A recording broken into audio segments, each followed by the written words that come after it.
together. I remember when we were strong together. Wonder back then if we knew one day we fall together. How good and pleasant it is for brethren to dwell in unity. Through all the scrutiny, overcame, remain a community. Beauty to see, always anointed. It's like the precious ointment upon the head of Iran. No residue of Hermon that descended upon Mount Zion. Living blessings forevermore. It's about that time. Let's go. Say, blessed is the nation that gathers.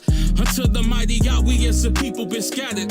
Until our pride drop as the dude that ran down Aaron's beard. We YAHWEH'S weapon the war when all together we spears. Let's cry aloud. Exalt the Holy One in heaven. Return to his laws, statutes, and judgments. Our only message. We pay reverence to his sanctuary. Praise Yah at all times until his messengers will see eye to eye. Oh, how good. How good, how good is it when all of us can dwell together in unity? How good is it when all of us can dwell together? Whoa, it's like the ointment upon the head that run down, even on Aaron's bed. It's like the ointment upon the head that run down the skirt of his garments. It's like the dew that descends from the hills of Mount Zion. The dew, UNITY forevermore. Unity is life forevermore. I remember that first day I walked into that brown building. I remember the first day, that's where I get my spiritual healing. I remember hearing Dawid and the 12 tribes bringing fire. Who would have known it 10 years later I'd be singing higher? You got there at 3 o'clock and it was standing room only. My heart just leaves my soul because that building now so lonely. Members Zebulon and Absalom and Hezekiah, Ema Peora, Mother Mary, can't forget Tobiah. When 4 o'clock came, Moray Alicia at that top door. Brother Dan and Elder Dinah, my spirit getting fed more. But then we went and split that. I pray that we can get back the unity in Cincinnati. Man, I swear I missed that. Come on, like how good is it when all of us can dwell together in unity? How good is it when all of us can dwell together? Whoa, it's like the ointment upon the head that run down, even on Aaron's bed. It's like the ointment upon the head that run down the skirt of his garments. It's like the dew that descends from the hills of Mount Zion. The dew, UNITY forevermore.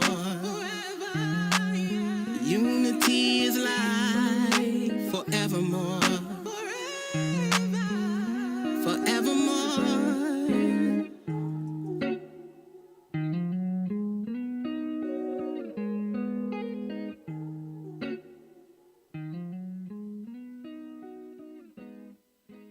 And these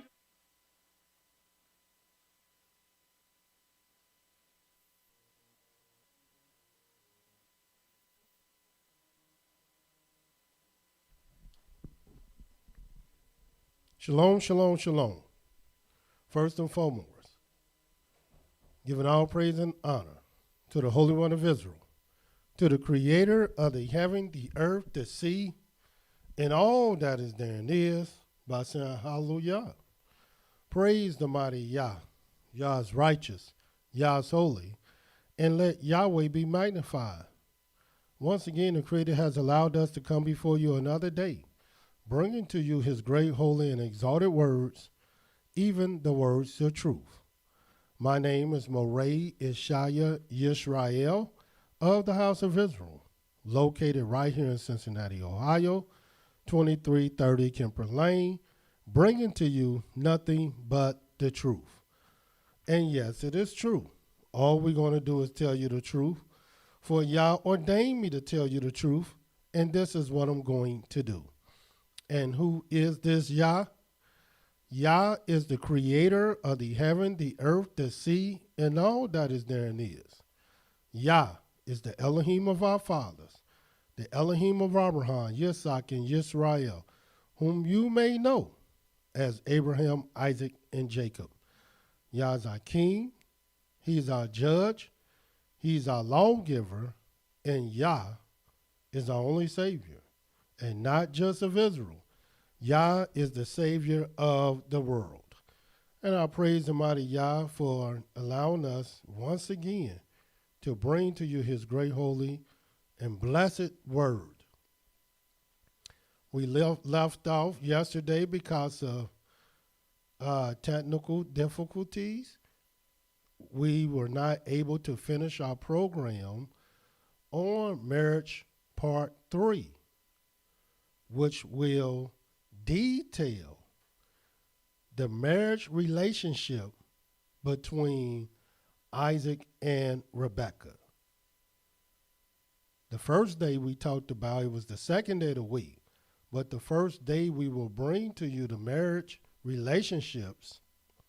We brought to you Adam and Eve to show you that it is imperative, essential, and totally necessary for in marriage that you become one.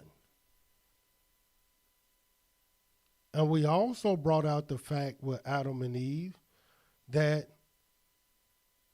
not only should you become one with your wife and your wife one with her husband, but it's not even good to be alone, period, in any kind of way.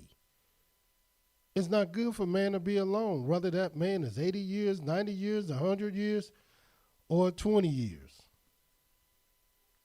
The Almighty made him a helpmate for a reason.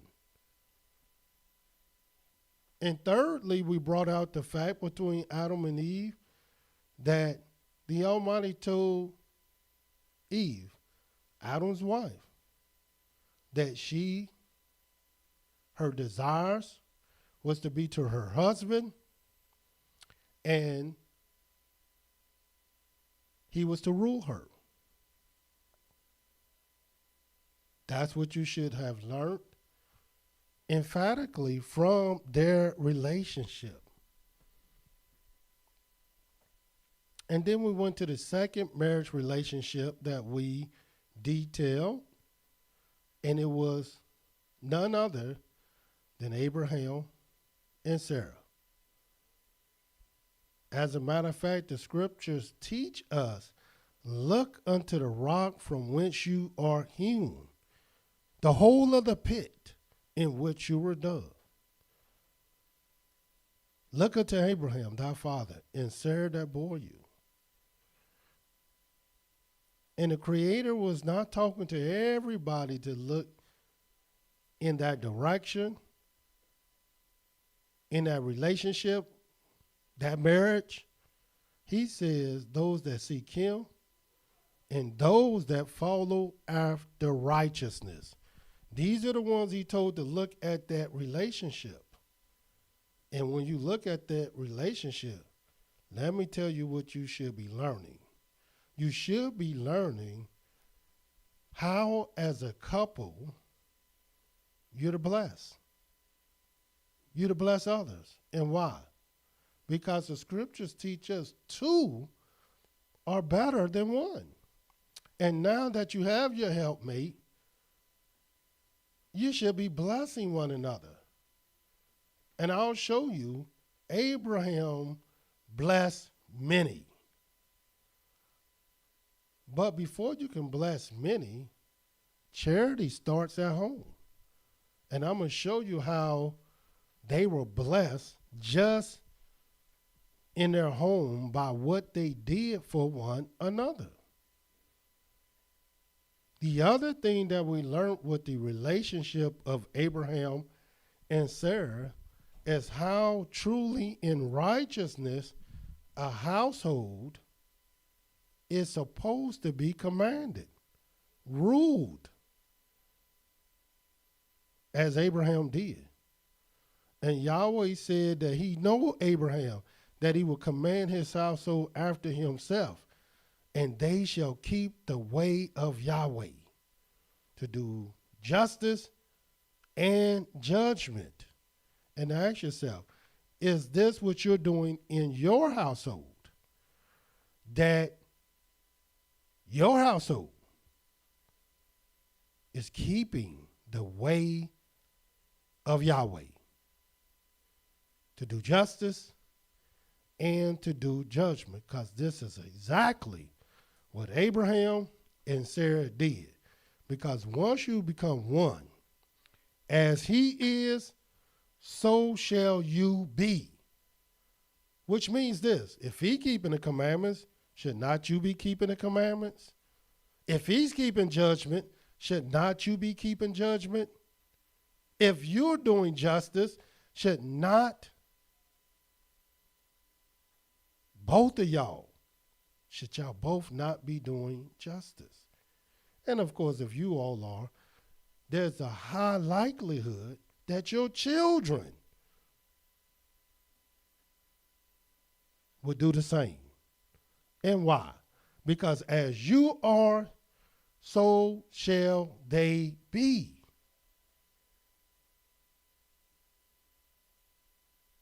And then we come to Isaac and Rebekah. And right before I go into the story of Isaac and Rebekah, I just want you to see the great blessings that these individuals were in Abraham and Sarah. I just needed to show you this because I don't think when people study Abraham and Sarah, I don't know exactly what everybody is looking for in their story. But in oneness did they bless. In oneness were they blessed. And in oneness, all the families of the earth shall be blessed in them. Because that's exactly what their relationship, what their marriage was purposed and ordained to be. And what is, see, we all have our purposes individually, but what is your purpose in marriage? Surely you got a purpose why you with the spouse that you're with. And are you all fulfilling that purpose? But you can never fulfill that purpose. You will never even know that purpose if you allow yourself to be sidetracked by things that has nothing to do with your marriage. You must focus on Yahweh and seek Yahweh so that once you inquire of him, he will answer you. And let me show you the great blessing that you find with them real quick before I go into Isaac and Rebekah. In the book of Genesis, the 12th chapter, we're going to start there. And I just want you to see this. See if you see, you're seeing the same thing I'm seeing. The scripture says, when a man leave his father and his mother, he shall cleave unto his wife, and they shall become one flesh. And watch how Abraham and Sarah became one in flesh. And what's one in flesh? That means that as he was walking, as he was talking, as he was working with his hands, this is exactly what she was doing. They had no division between one another. And watch this in Genesis, the 12th chapter. And we'll start at the first verse so you can really understand this. Now Yahweh has said to Abram, get you out of your country and from your kindred and from your father's house to a land that I will show you. And I will make of you a great nation, and I will bless you and make your name great, and you shall be a blessing. And here it is. So he already has his purpose. He already has his outlook on life. He knows that the Creator said, you're going to be a blessing. And then Yahweh will go further to let him know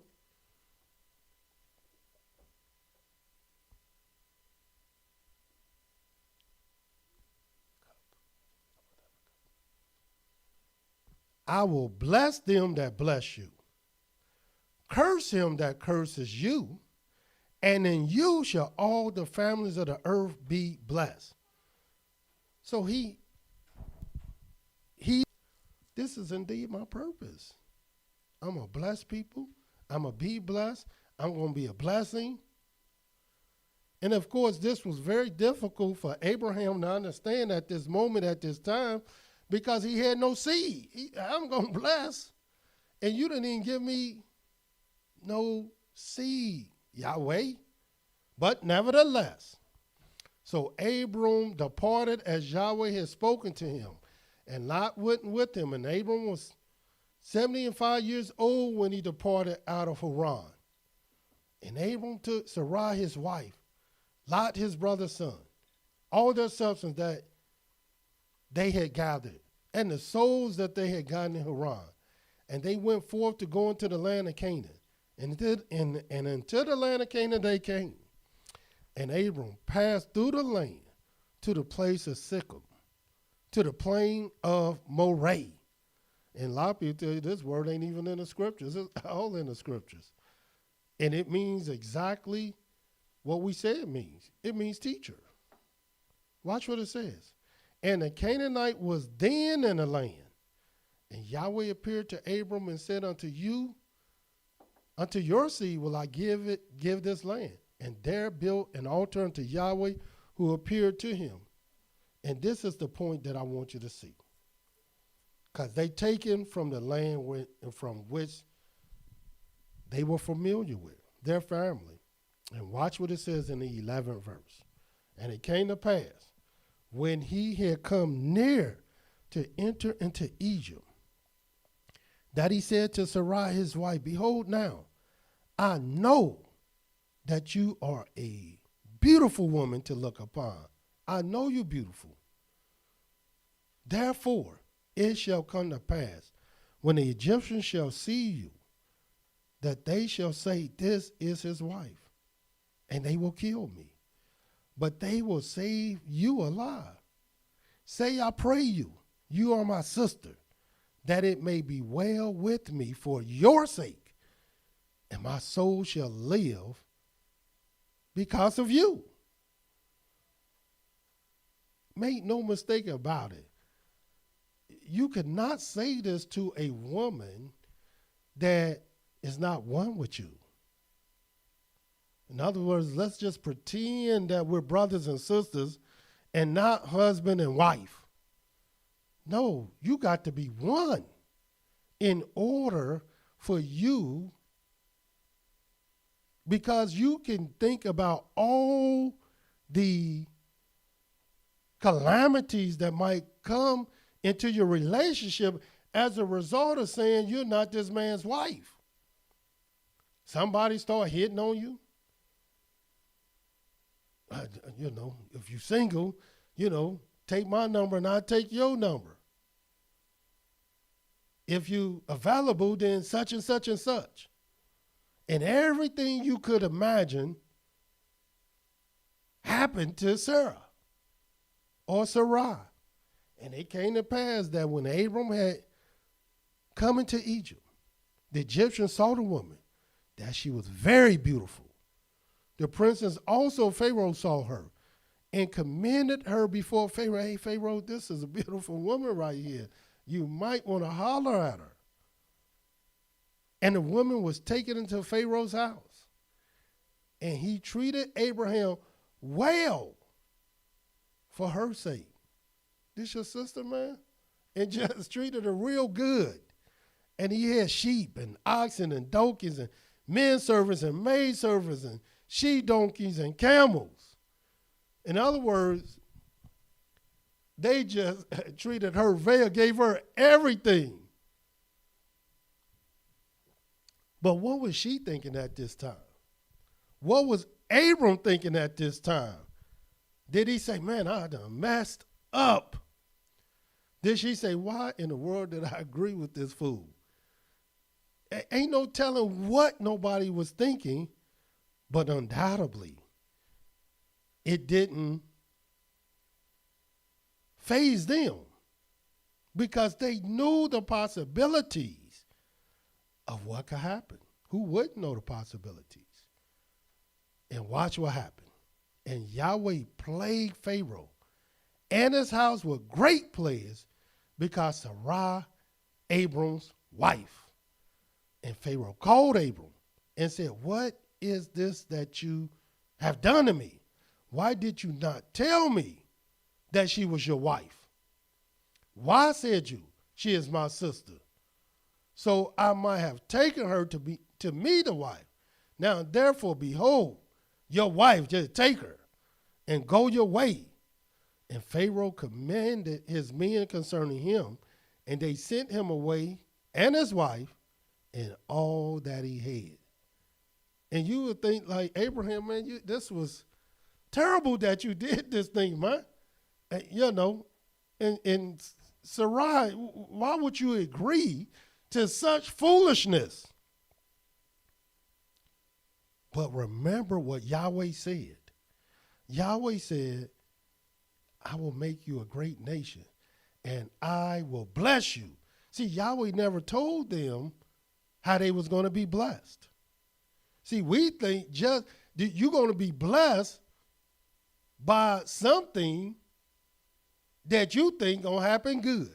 Here she was very blessed. She was given men servants and maid servants and oxen and donkeys and camels, all sheep, because Yahweh said she was going to be blessed. They just didn't know how this will be manifested. But make no mistake about it. Where they went, they were in total agreements. They were one. They were one. And to prove beyond a shadow of a doubt, this is what their relationship was all about. It was not just them being blessed, but they will be a blessing to others. Matter of fact, in all the nations, they were going to be blessed. And those who cursed them, and it would have been a curse for Pharaoh to take her, they shall be what? Cursed. So they had the backup plan, if you understand the backup plan. And the backup plan is that if you try to curse me in any kind of way, you're going to be cursed. Watch this in the book of Genesis 20 to show you how beautiful this relationship, this marriage was. And I'm saying this marriage was ordained for this purpose, to be a blessing and to be blessed. And ask yourself,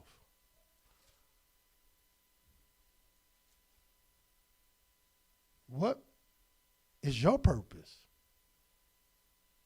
What is you ordained for in your marriage? We just sometimes look at the man. But you're brought in marriage for a reason, for a purpose that's greater than you, that's greater than him. And what is that reason? Have you even considered these things? In the book of Genesis, the 3rd chapter, watch what this says. I'm sorry, Genesis, the 20th chapter, Genesis 20. And I'm going to read the first verse. Watch this. And Abram journeyed from there toward the south country, dwelt between Kadesh and Shur, sojourned in Gerar. And Abram said of Sarah, his wife, she is my sister. That's what he told. This is not Pharaoh now. This is Abimelech. This has nothing to do with Egypt. King of Gerar sent and took Sarah. You would think he learned this lesson the first time. But Elohim came to Abimelech in a dream by night and said to him, behold, you are but a dead man for the woman which you have taken, for she is a man's wife. But Abimelech had not come near her and said, Yah, will you slay also a righteous nation? Said he not to me, she is my sister? And she, even she herself said, he is my brother. And why? Because they were one. They was together. They were united. They were blessed. And they were a blessing to all that will bless them. But don't forget, they were a curse to all that will curse them. And watch what it says. In the integrity of my heart and the innocence of my hands have I done this. And Elohim said to him in the dream, yes, I know that you did this in the integrity of your heart. For I also withheld you from sinning against me. Therefore permitted I you not to touch her. Now therefore restore the man his wife, for he is a prophet, and he shall pray for you. In other words, he blessed them. He blessed them, and you shall live. And if you restore her not, know you that you shall surely die, you and all that are yours. And you know what Abimelech did? He gave her back. He was blessed. And he sent Abram and gave Sarah many blessings. Because Yahweh said that he will be blessed. But Yahweh never told him how this would be manifested. But what are you and your wife manifested to do together? Because this was the both of them. And this is what you must learn about marriage. We just marrying people for any kind of reason. And then when those reasons don't come to pass, we ready to bounce. When the first reason you should get married is to fulfill the word of Yahweh. And what did he say in his word? It's not good that man should be alone. That's what Yahweh said. So why would you try to stay in this predicament that's not so good? Furthermore, not only did Yahweh say that, but the scriptures say, he that findeth a wife findeth a good thing. And today we get married, we can't find nothing good in it. We talk, man, why I do this and why I do that, and I done made a mistake and I done messed up and I done jacked up, and we ready to bounce. And that's because we never get married in the spirit in which marriage was ordained for. And it was ordained to bring about holiness to Yahweh. We leave Yahweh at the back of the store. But then we got another marriage that actually came through Abraham and Sarah. No wonder Yahweh said, look unto the rock. The second marriage that we discussed. But Abraham and Sarah had a child. And his name is Isaac. And what did we learn about Isaac and Rebekah, their marriage? Because every marriage has a purpose. There's nothing that's done without purpose. It has purpose. It has meaning. But what is this purpose and meaning in your marriage? Here it is, Isaac and Rebekah. Since this is the third marriage that we're discussing, just ask yourself, what do the third represent? If you said that the third represent Yahweh's servant that was speaking his name, if you said the third represents Yahweh messenger on earth, if you said the third represents thou shalt not take the name of Yah thy Elohim in vain, for Yah will not hold him guiltless that take his name in vain, you are absolutely right. And we got a lot of people, most people getting married in vain, taking Yahweh's name in vain, because they have not sought Yahweh to understand their purpose. And let me show you how this marriage represents in unity the messenger of Yahweh. It was purpose for them both to be some miracle marriage. Not so with Abraham and Sarah. It wasn't no miracle marriage at all. Nor was it a miracle. I can kind of say Adam and Eve because they was the first. But this marriage, from its inception, was a miracle relationship. And let me show you the message in this miracle relationship. And we're going to start reading in the book of Genesis.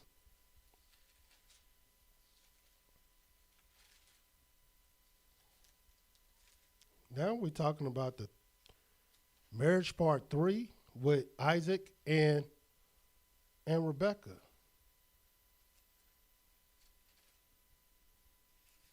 Genesis 21. And I may add, I didn't even talk about the kindness of Sarah and how she was one with her husband to give to her husband another wife. I didn't even talk about that. But rest assured, we will talk about it. So, and I'm going to let you know up front when we'll talk about it. That way, everybody that don't believe in that type of marriage, y'all can not listen that day, because I will be talking about it. Genesis 21. And watch what this says. In the book of Genesis 21,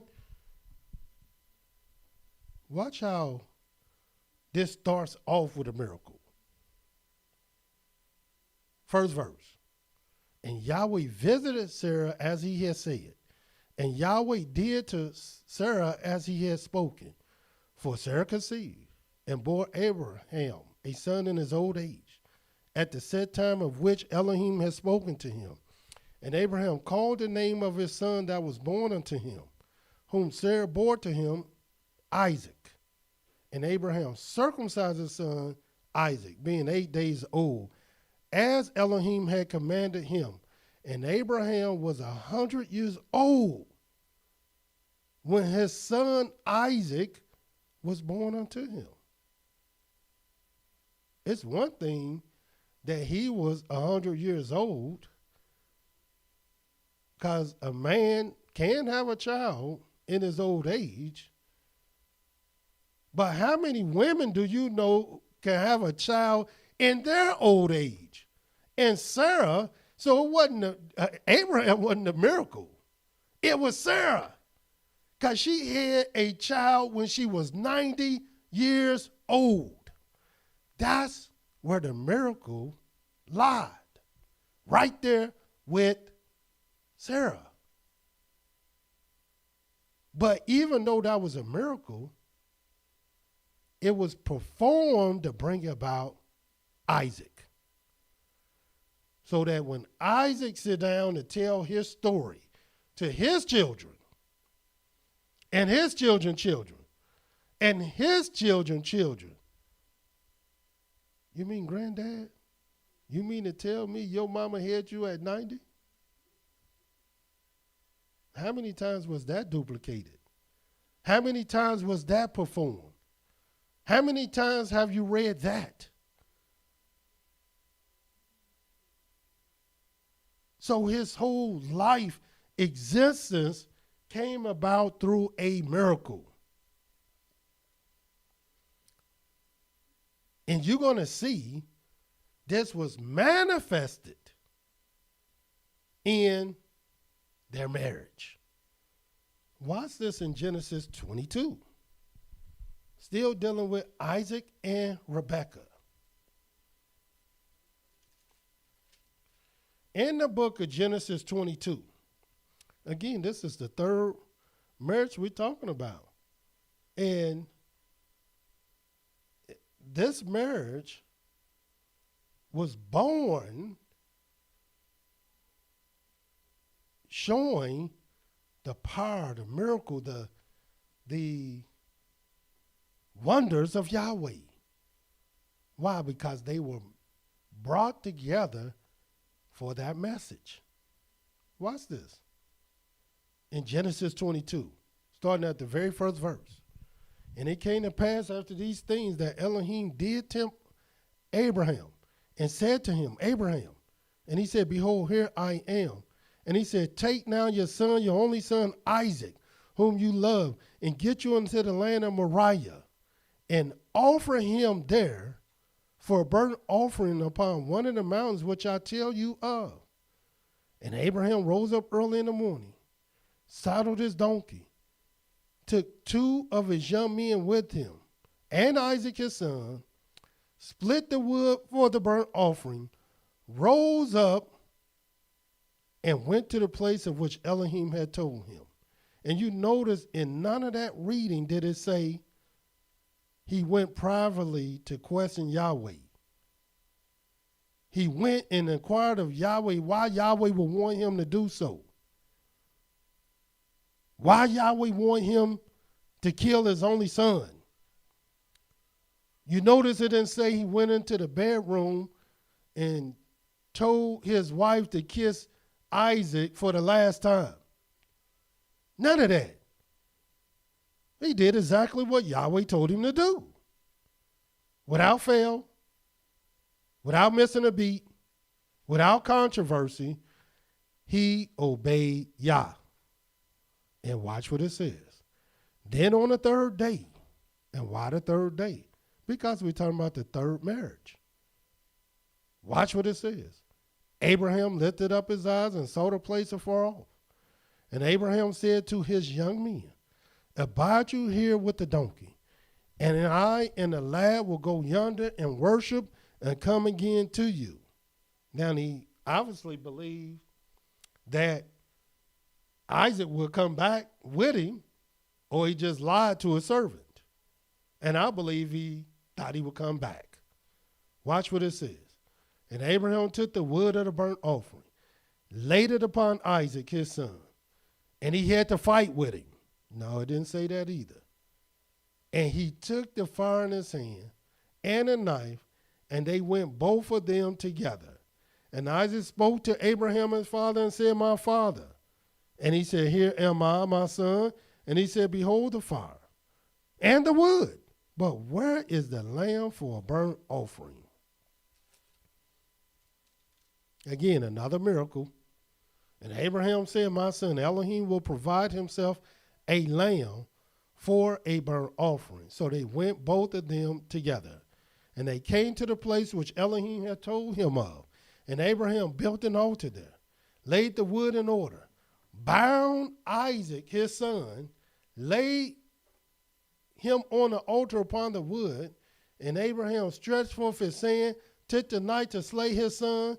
And the angel of Yahweh called to him out of heaven and said, Abraham, Abraham. And he said, here am I. And he said, lay not your hand upon the lad, neither do you anything to him.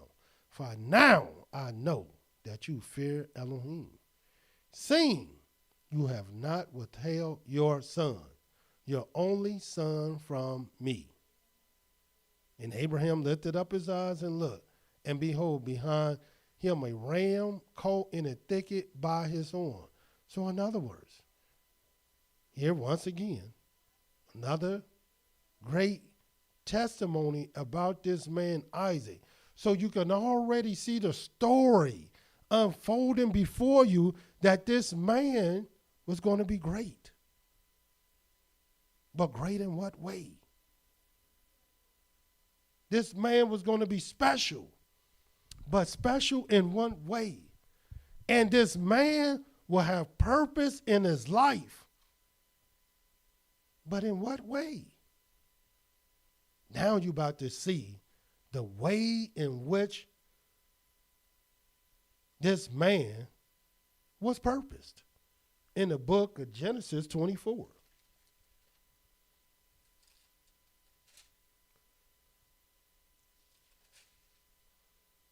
And we're going to start at the very first verse. And Abraham was old, well stricken in age, and Yahweh had blessed Abraham in all things. And Abraham said to his older servant of his house that ruled over all that he had, put, I pray you, your hand under my thigh, and I will make you swear by Yahweh, the Elohim of heaven, the Elohim of the earth, that you shall not take a wife unto my son of the daughters of the Canaanites, among whom I dwell. In other words, this is how impactful marriage is. You can marry the wrong one, the wrong person. That can happen. And Abraham is trying to make sure that don't happen. But you shall go to my country, to my kindred, and take a wife unto my son Isaac. And the servant said to him, perhaps the woman will not be willing to follow me unto this land. Must I need to bring your son again to the land from where you came? And Abraham said to him, beware. In other words, I'm warning you that you bring not my son there again. In other words, you don't get no second do-overs. Either the first one go down, but we're not going back. Because if that first one don't go down, I already know that nothing can go down right. But he believed Yahweh of Elohim of heaven, which took me from my father's house, from the land of my kindred, and which spoke unto me, and that swore unto me, saying, unto your seed will I give this land. He shall send his angel before you, and you shall take a wife unto my son from there. So Abraham was confident at this point, because Yahweh had blessed him greatly. And if the woman will not be willing to follow you, but he still had to answer the question, then you shall be clear from this my oath, only bring not my son there again. And the servant put his hand under the thigh of Abraham, his master, swore to him concerning that matter. And the servant took 10 camels of the camels of his master, and departed. For all the goods of his master were in his hand. And he arose and went to Mesopotamia, to the city of Nahor. And I can't even tell you the weight that this servant had on him, what he had to do. Abraham, look, man, go get a wife for my son. So you can only imagine the pressure that this servant had upon him. And he made his camels to kneel down outside the city by a well of water at the time of the evening, even the time that women go out to draw water. And he said, O Yahweh, Elohim of my master Abraham, I pray you. This is what the servant is saying now. I pray you, send me good speed this day, and show kindness to my master Abraham. In other words, even his servants knew Yahweh. Even his servants knew how to pray to Yahweh. Even his servants knew to inquire of Yahweh. Even his servants believed in Yahweh. And why? Because that's how Abraham commanded his household. And they will keep the way of Yahweh, doing justice and judgment, even as Yahweh said he knew about Abraham. Watch what it says. Behold, I stand here by the well of water, and the daughters of the men of the city come out to draw water. Now I want y'all to listen to this, because now we're talking about, see, in a lot of marriages, we hear about the marriage after the fact. But this marriage We're reading before the fact, before it went down, before they came together. And let's see if it's things that seem good to you. Behold, I stand here by the well of the water, and the daughters of the men of the city come out to draw water. And let it come to pass that the damsel to whom I shall say, let down your pitcher, I pray you, that I may drink. And she say, drink, and I will give your camels drink also. Let the same be she that you have appointed for your servant Isaac. Thereby shall I know that you have shown kindness to my master. In other words, you would think that if he asked for water, that it would be kind of natural for her to say, let me get some water for your camels also. I know if he had a bunch of children with him, can I get you some water, and can I get your children some water? It just seemed like the kind thing to do. But this servant knew that you got a lot of lazy people, and they not going to come and just, I'm talking about these are camels, so they drink a lot of water. And so to get water for your camels and you, I can get water for you, then you'll be strong enough to get it for your camels. But for some strange reason, he thought to say this prayer that she will go further than what he asked her to do. And let's see what happened. 15th verse. And it came to pass before he had finished speaking. In other words, he probably was going to ask for some more things. We don't know, but before he can finish speaking, that behold, Rebekah came out, who was born to Bethuel, son of Milcah, wife of Nahor, Abraham's brother, with her pitcher upon her shoulder. And the damsel was very beautiful to look upon, a virgin. And if you don't know what a virgin is, neither had any man known her. And she went down to the well and filled her pitcher and came up. And she could have filled her pitcher and just said, Shalom Aleichem, and kept walking, But no, she, for some reason, stopped to ask this man, you're going to see. And the servant ran to meet her and said, let me, I pray you, drink a little water from your pitcher. And she said, drink, my master.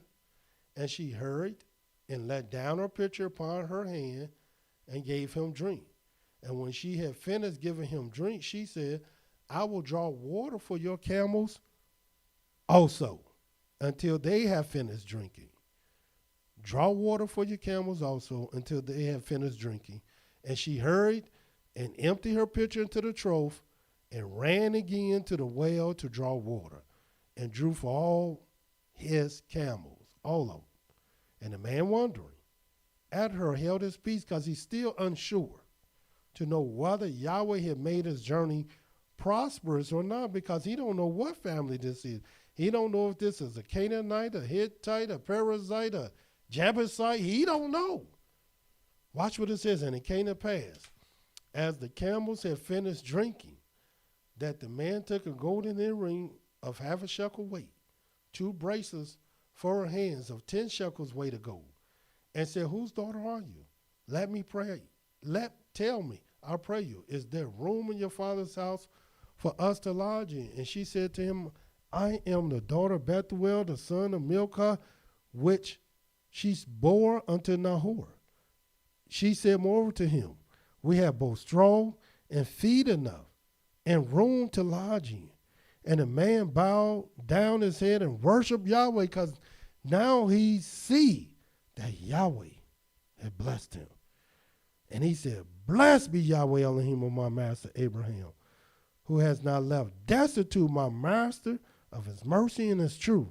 I being in the way, Yahweh led me to the house of my master's brother.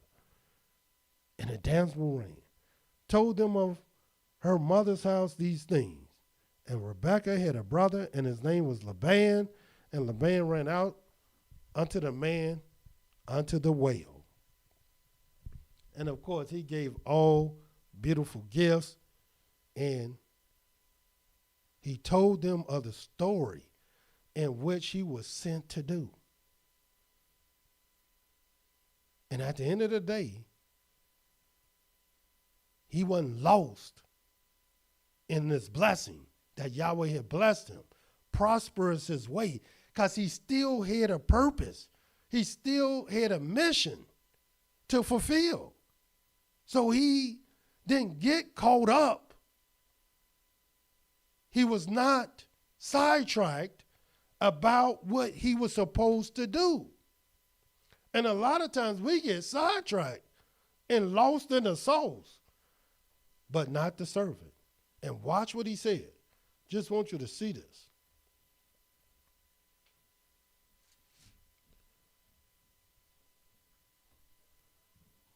After he told the story, in the 50th verse of this same chapter, then Laban and Bethuel answered and said, the thing proceeds from Yahweh. We cannot speak to you bad or good. Behold, Rebekah is before you. Take her and go, and let her be your master's son's wife, as Yahweh has spoken. And it came to pass that when Abraham's servant heard their words, he worshiped Yahweh, bound himself to the earth. And the servant brought forth jewels of silver, jewels of gold, and clothing, and gave them to Rebekah. He gave also to her brother and to her mother precious things. We don't even get nothing to the wife but a ring. But where is the precious things to the family? Where's the precious things to let them know you have blessed me, so let me bless you? Watch what it says. And they did eat and drink, he and the men that were with him, and stayed all night. And they rose up in the morning, and he said, send me away to my master. And her brother and her mother said, let the damsel stay with us a few days, at the least 10. And that's 10. 10 is a long time today, but to them, 10 was just a few. After that, she shall go. And he said to them, hinder me not, seeing Yahweh has prospered my way. Send me away that I may go to my master. And they said, we will call the damsel and inquire at her mouth. And they called Rebekah and said to her, will you go with this man? And she said, I will go. And they sent away Rebekah, their sister, her nurse, and Abraham's servant, and his men. And they blessed Rebekah and said to her, you are our sister. Be you the mothers of thousands of millions, and let your seed possess the gate of those which hate them. And of course, she rose up and she left to meet her husband. And this is how this went. Watch this. And Rebekah rose and her damsels, and they rode upon the camels and followed the man. And the servant took Rebekah and went his way. And Isaac came from the way of the well of YAHWEH'S, for he dwelt in the south country. And Isaac went out to meditate in the field of the evening.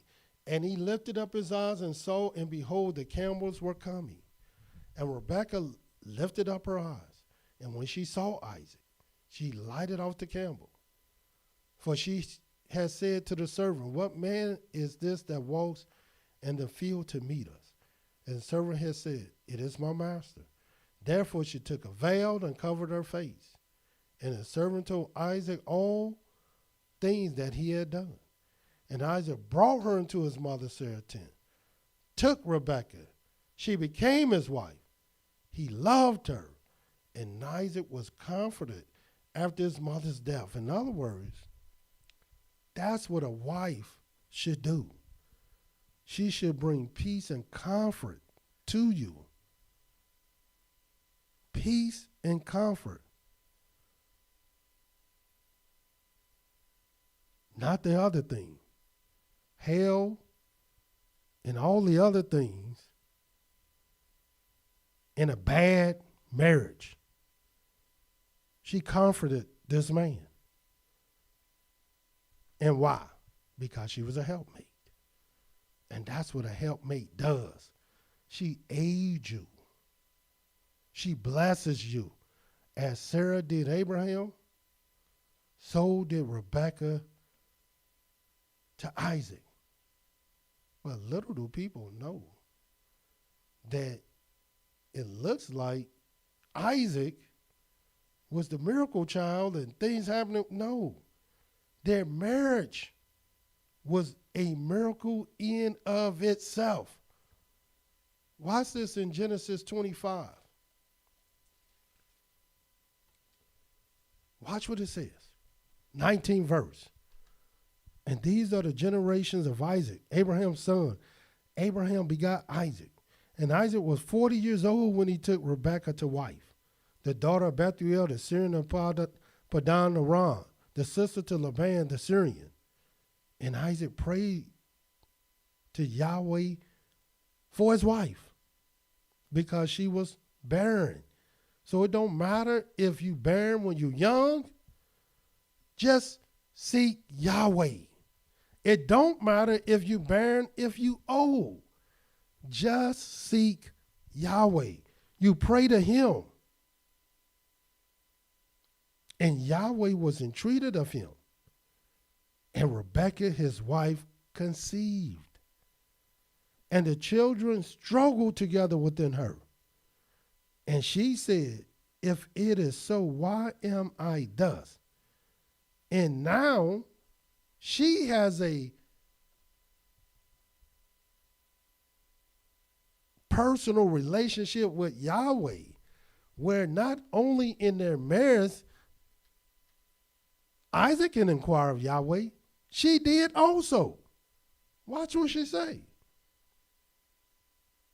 And she went to inquire of Yahweh, just like her husband did. So did she. And Yahweh answered her. And watch what Yahweh answered her. He didn't say this to Isaac. He said this to her.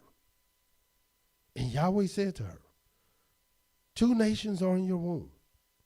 2 manner of people shall be separated from your womb. And the one people shall be stronger than the other people. And the elder shall serve the younger. In other words, here, elder served the younger. And the only reason the elder served the younger, because what you're going to learn is that the younger received a blessing that the elder thought he was going to get. And when her days to be delivered were fulfilled, behold, there were twins in her womb. The first came out red all over like a hairy garment, and they called his name Esau. And after that came his brother out, and his hand took hold of Esau's heel, and his name was called Yaakov. And Isaac was 80 years old when she bore them. So in other words, he was 40 when they got married. This was their first children. And if he was 80 years, which is 60 years, in other words, they had been trying to have children 20 years. 40 when they got married, and 80 when they had the children. So 20 years. So I could understand a young woman inquiring of Yahweh now because, man, we've been trying to have kids for 20 years. But look what Yahweh did. He blessed them. He blessed them.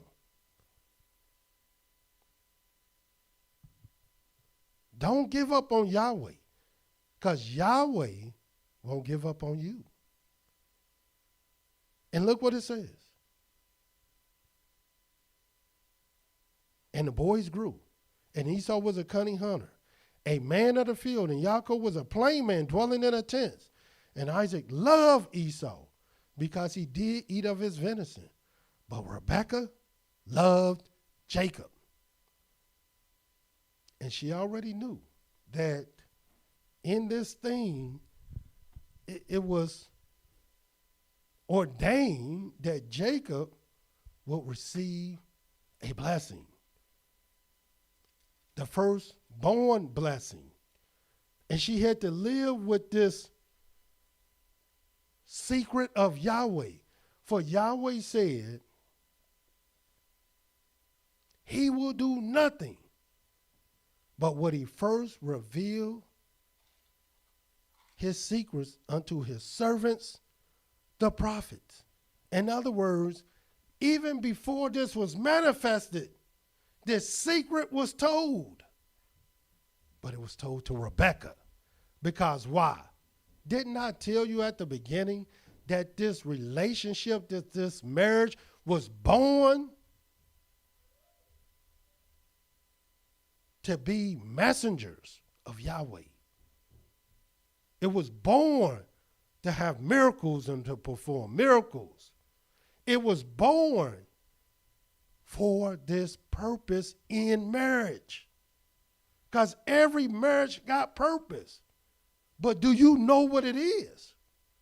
Have you even sought Yah about it? In the book of Genesis 27, watch what it says, the first verse. And it came to pass that when Isaac was old and his eyes were dim so that he could not see, he called Esau his oldest son and said unto him, my son. And he said to him, behold, here am I. And he said, behold, now I am old, and I know not the day of my death. Now therefore take, I pray you, your weapons, your quiver, your bow. Go out to the field and take me some venison. Make me savory meat such as I love.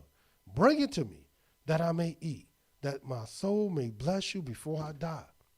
And Rebekah heard when Isaac spoke to Esau his son. And Esau went to the field to hunt for venison and to bring it. And Rebekah spoke to Yaakov her son, saying, behold, I heard your father speak to Esau your brother, saying, bring me venison, make me save your meat, that I may eat. Bless you before Yahweh before my death.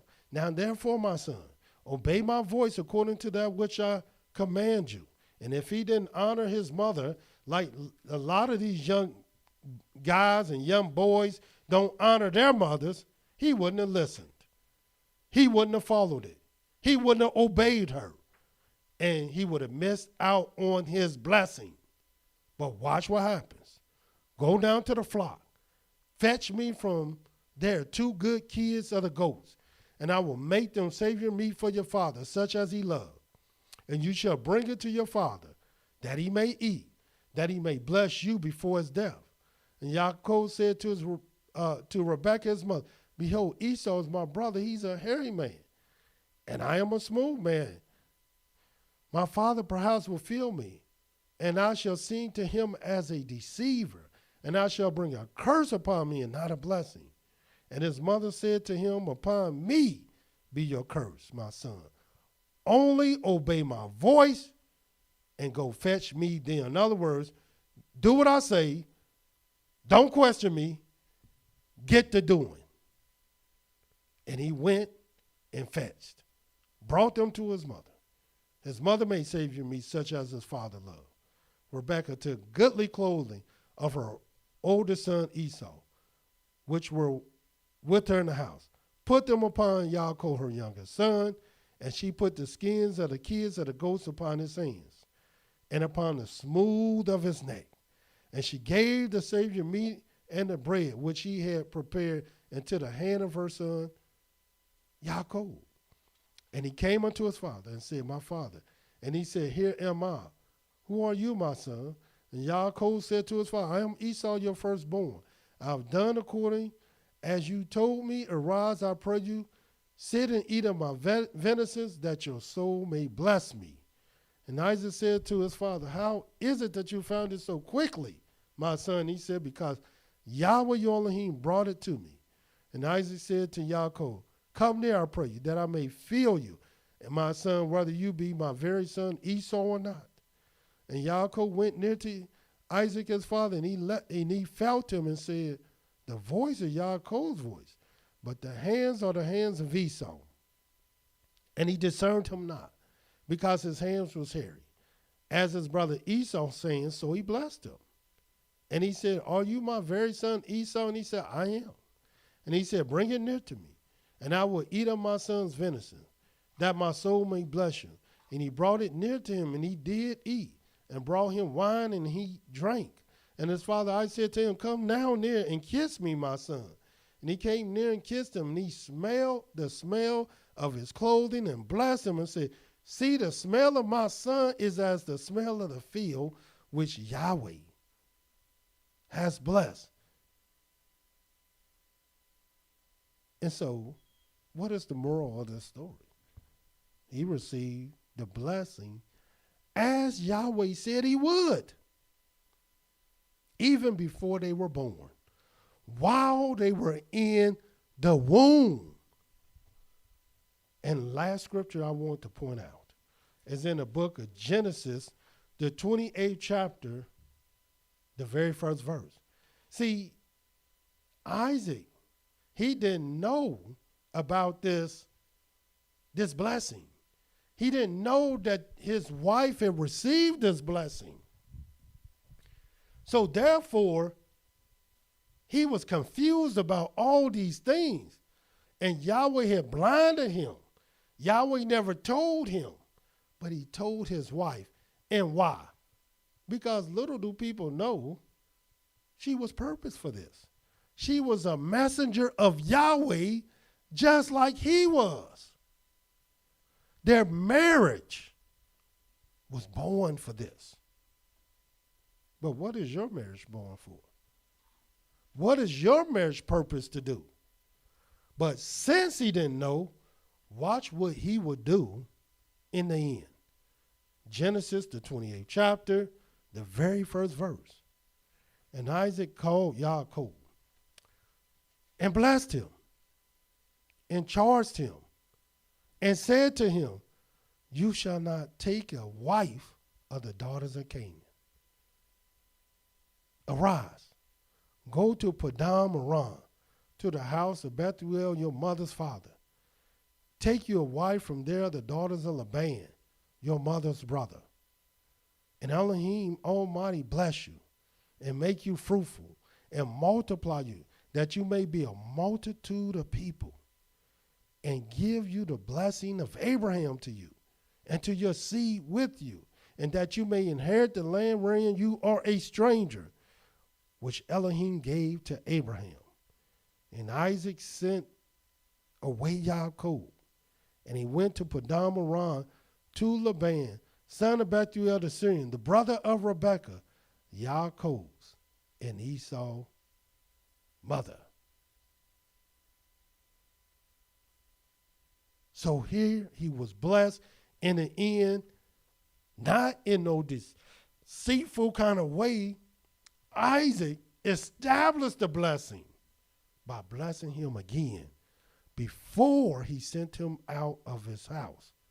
And what did he do in the end? Just like his father did with him before Abraham died, he sent his servant to find a wife from Isaac. And what would Isaac do in the end?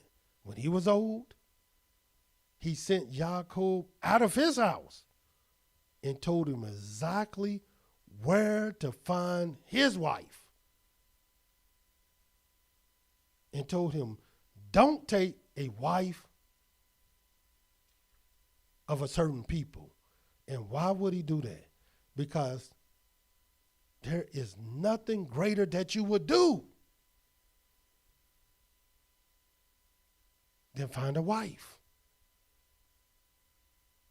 Find a wife. Raising your children to understand this is one of your greatest purposes with your children. And that is to find the right spouse for them, to help them and put them on the road of success. And that's what Abraham did for his son Isaac. This is what Isaac did for his son Jacob. And we'll get into Jacob even more. But as you're reading here, that's exactly what he told Jacob. Your marriage has purpose. But what is this purpose? Its purpose are to have unity, oneness, to bring about your exaltation in Yahweh. How will you exalt Yahweh together? We read how Adam and Eve exalted Yahweh together. We read where Abraham and Sarah exalted Yahweh together. We read where Isaac and Rebekah exalted Yahweh together. How would you exalt Yahweh together?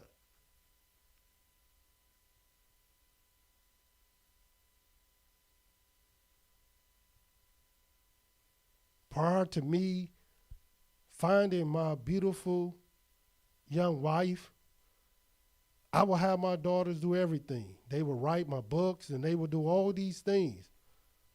But Yahweh gave me a wife that now I don't have to worry about that because she is skilled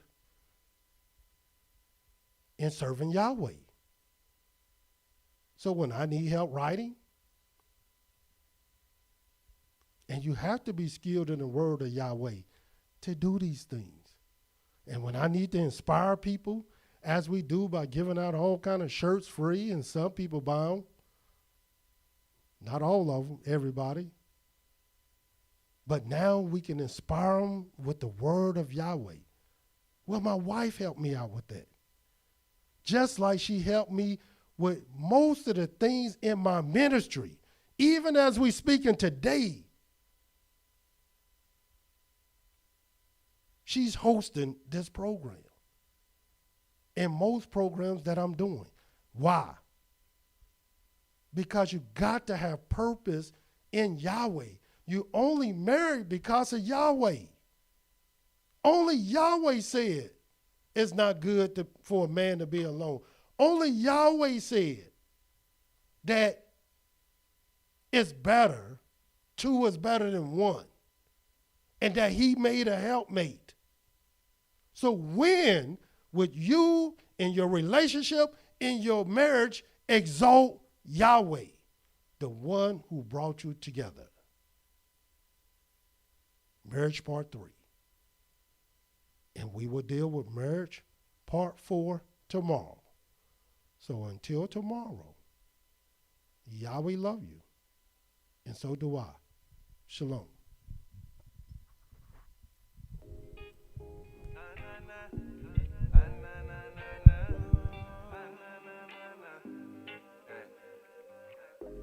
Make a song for the sisters, you gotta make it right. It's a representation of you. Missy, songs are sung with your whispers. Work my hands till they turn to Guinea.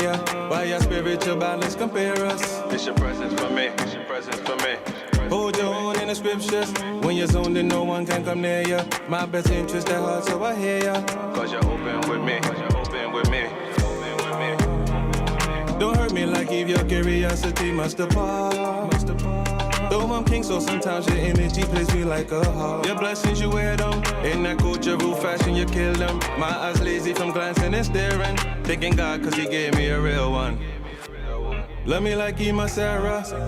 Can you love me like Rebecca? Love me like Leah.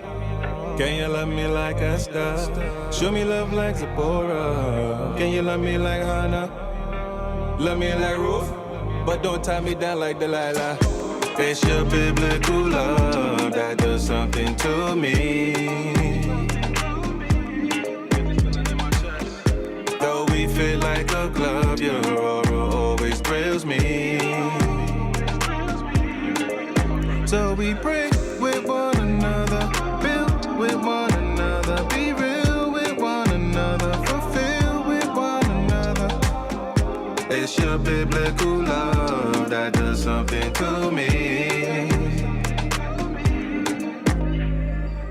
I'm at peace when I'm near her. Seem like God took his time to prepare ya. Gave me life to make sure I secure ya. Don't have much, but you make me feel special. When you leave, say farewell with God bless you. By my side, even when I neglect you. And there's no limit to your care, girl. The Lord offered me better ways, that's why you here, girl. Your Dutch skin melanated, ain't even fair, girl. Plus the perfect turn of God and set you here, girl. She take leadership roles if you let her. I like rubies and gold, she much better. With God's blessings, we face any weather. See myself without you, I say never. Love me like Ema Sarah. Can you love me like Rebecca? Love me like Leah. Can you love me like Esther? Show me love like Zipporah. Can you love me like Hannah? Love me like Ruth, but don't tie me down like Delilah. It's your biblical love that does something to me. Though we fit like a glove, your aura always thrills me. So we pray with one another, build with one another, be real with one another, fulfill with one another. It's your biblical love that does something to me.